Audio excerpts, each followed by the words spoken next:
La estrategia de Morena para este sexenio combatir al crimen organizado ya se la sabe. Abrazos, no balazos. Lo único que separó a Ciro Gómez Leiva de la muerte por balazos fue un vidrio blindado. ¡Cochicaca! Muy buenas noches, sean bienvenidas y bienvenidos a Fuga de Opinión, la opinión que nadie pidió porque no sabía que la necesitaba. Acompáñenme a ver qué pasó esta semana en México y el mundo.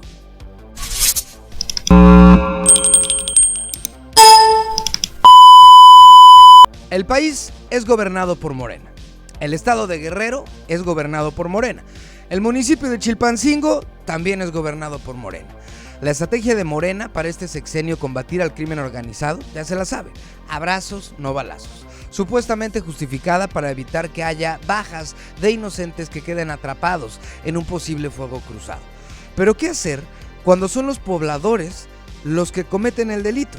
Lo anterior luego de que dos personas, que ya les comentaremos más adelante, fueran detenidas y sean los propios pobladores los que salieron a su rescate.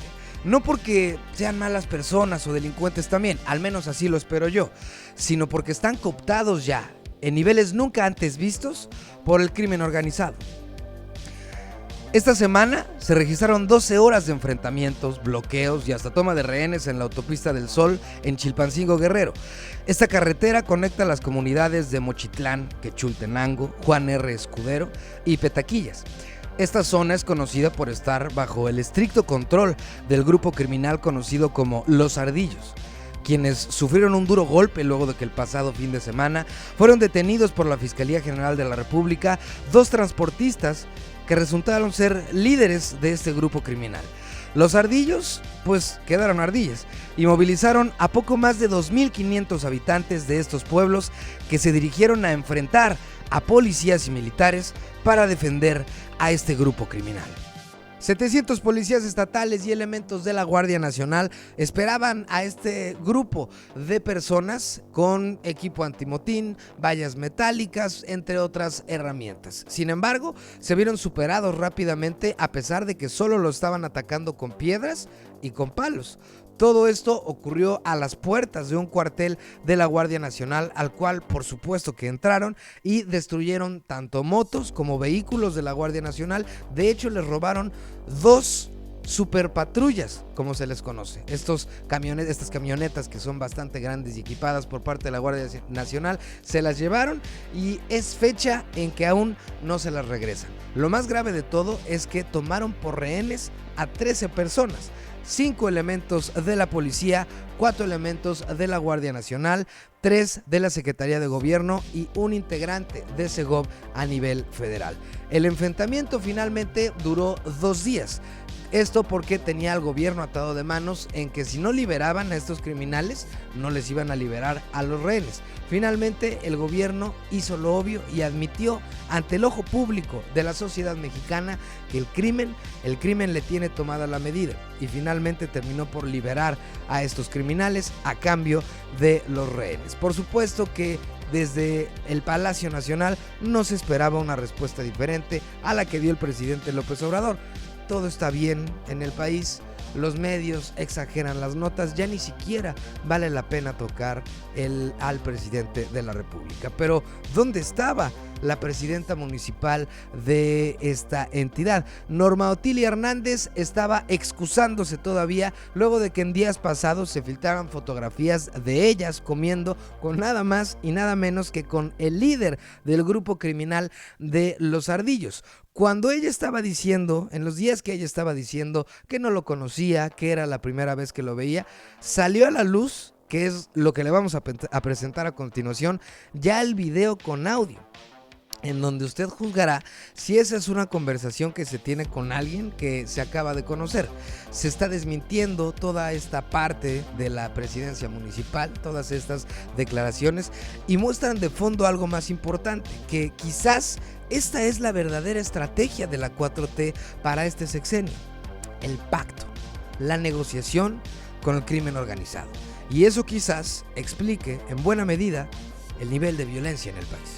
Yo matándome, buscando la forma para subir las lanas, para cubrir esto, para cubrir el otro, para que todo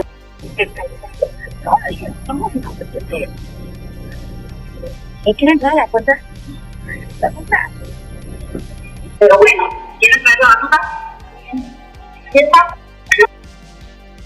Pero si me gusta, que usted tiene que... Estas naciones ya tienen definidas sus puntos y sus estrategias. ¿Estas ya me toman en cuenta?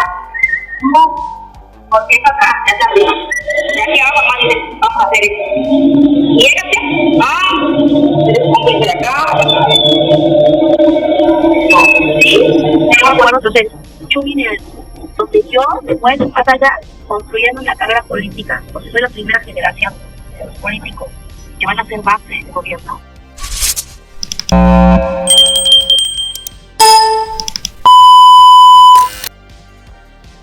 Antonio de la Cruz, Yesenia Mollinedo, Shelia Johanna, Luis Enrique Ramírez, Lourdes Maldonado, Margarito Martínez, Ever López Cruz, Juan Carlos Buñiz, Jorge Camero, Roberto Toledo, José Luis Gamboa y Armando Linares. Sus nombres no deben ser olvidados. Esta es la lista de las personas, de los periodistas que han sido asesinados tan solo en lo que va del año. Esto solo refleja una cosa: México es uno de los países más peligrosos en todo el mundo para ejercer el periodismo. A esta lista, lamentablemente, debemos sumarle un nombre más, el de Ernesto Méndez, quien fuera asesinado en La Paz, Guanajuato, a finales de la semana pasada. Ernesto era el titular de un periódico local conocido como Tu Voz. El siniestro ocurrió luego de que un grupo fuertemente armado irrumpiera en un bar, propiedad de la familia de este periodista, y abriera fuego en contra de él. De acuerdo con información del medio Artículo 29, Ernesto ya había recibido anteriormente amenazas de muerte en su contra. Ante esto, acudió a presentar el hecho ante la Fiscalía Especial para la Atención de Delitos Cometidos en contra de la Libertad de Expresión, pensando en que pudieran investigar acerca del caso, orientarlo y tal vez brindarle seguridad. Al final, no ocurrió ni una cosa ni la otra. Y la vida de un periodista más se apagó ante un fuego que no para, que es la violencia en este país en general y en particular cometida en contra de nuestros periodistas.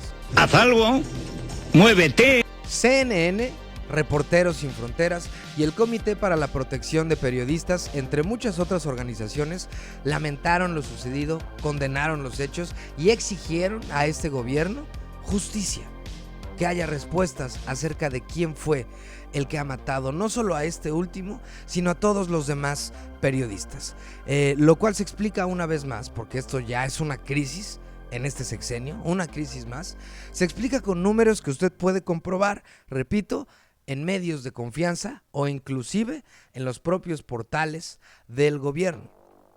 El sexenio de Enrique Peña Nieto tuvo 47 periodistas asesinados. El sexenio de Felipe Calderón tuvo 48. El de Vicente Fox tuvo 22. Sin contar este año, el gobierno del presidente López Obrador tuvo en el 2018 9 periodistas asesinados. En el 2019 tuvo a 10.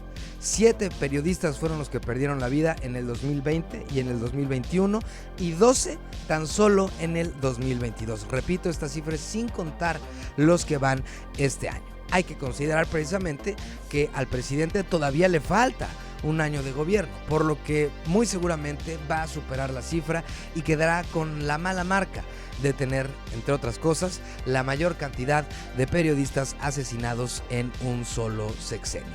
Ante esto, si consideramos los ataques del presidente de la República durante las mañaneras ante todos los medios de comunicación que se atreven a preguntarle, cuestionarlo, criticarlo con respecto a algo, lo más mínimo que sea, la pesada losa que carga sobre su espalda se hace cada vez más visible. Desde este espacio no nos vamos a cansar de recordarles que la palabra del presidente de la República tiene muchísimo peso en el país.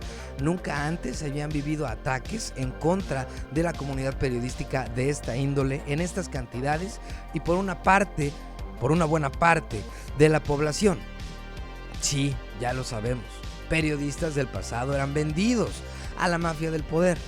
Sí, Zabludovsky encubriendo o no comunicando la masacre de Tlatelolco con la frase mítica ya de hoy fue un día soleado.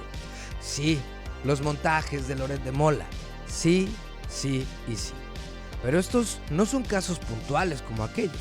Aquí se ataca a todos los periodistas por igual, repito, que se atreven a hacer frente o a cuestionar las cifras y números comprobables del presidente de la República. ¿Quieren un ejemplo?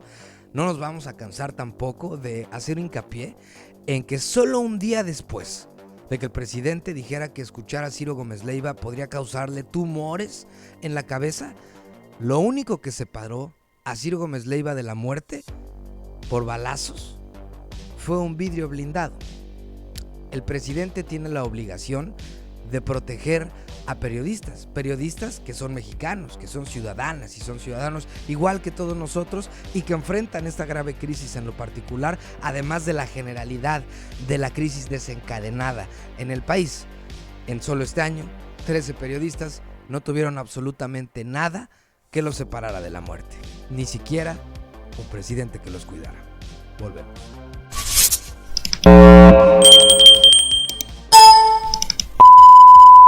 Ha finalizado el proceso de registro para representar al Frente Amplio por México. Así es, hablamos de las corcholatas de oposición.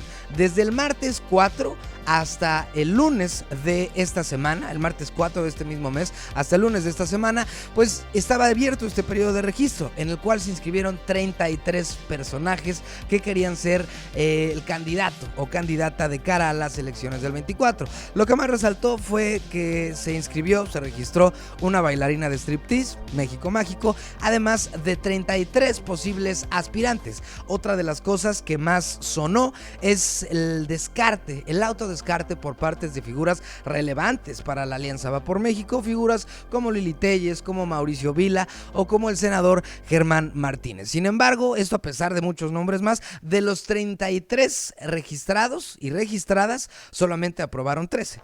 Por parte del PAN, los obvios: Xóchitl Gálvez, Santiago Krill, además de Gabriel Cuadri, Jorge Luis Preciado, Francisco Javier Cabeza de Vaca, Ignacio Loyola. Por parte del PRI, solamente pasaron Enrique de la Madrid y Beatriz Paredes. Por parte del PRD, y ojo, el PRD tuvo más registrados inclusive que el PRI, están Miguel Ángel Mancera, Jaime Enrique Félix y también Silvano Aureoles. Esto además de dos figuras que no tienen partido y que llevan los nombres de Israel Rivas y también de Sergio Iván Torres. ¿Quién?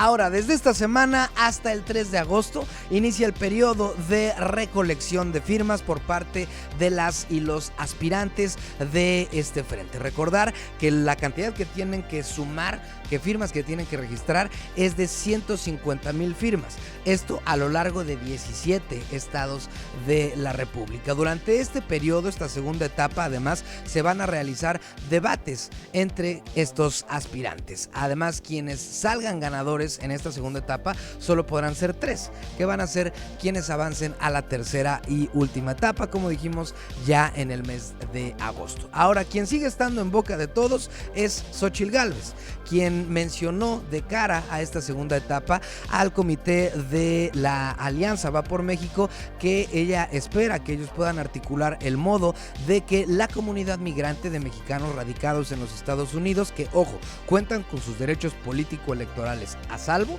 puedan participar en este proceso de selección de candidato o candidata por parte de la Alianza Va por México. Este no es un dato menor si consideramos la importancia económica que tiene la comunidad con respecto a México y la cantidad de personas que son, que es ya un número que supera los 40 millones de connacionales del otro lado de la frontera. Además, está en boca de todos, no solo por propuestas como esta, que es diferente a algo que haya propuesto alguien recientemente, y por ser honestamente el personaje más simpático de la alianza, que no es como que tenga mucha competencia, sino también gracias a su principal promotor electoral, el presidente de la República, Andrés Manuel López Obrador, que con la de hoy lleva ya 9 mañaneras seguidas hablando acerca de Xóchitl Gálvez. Bueno, hablando es un decir, denostándola, atacándola, criticándola y menospreciando su carrera política. Llegó a tal grado que la misma Xóchitl Gálvez dijo que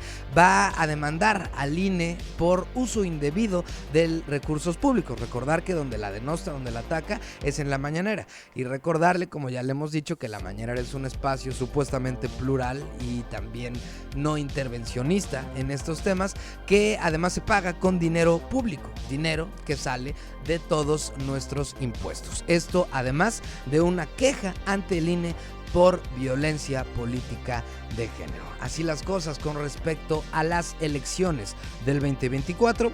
Vamos a ver qué pasa.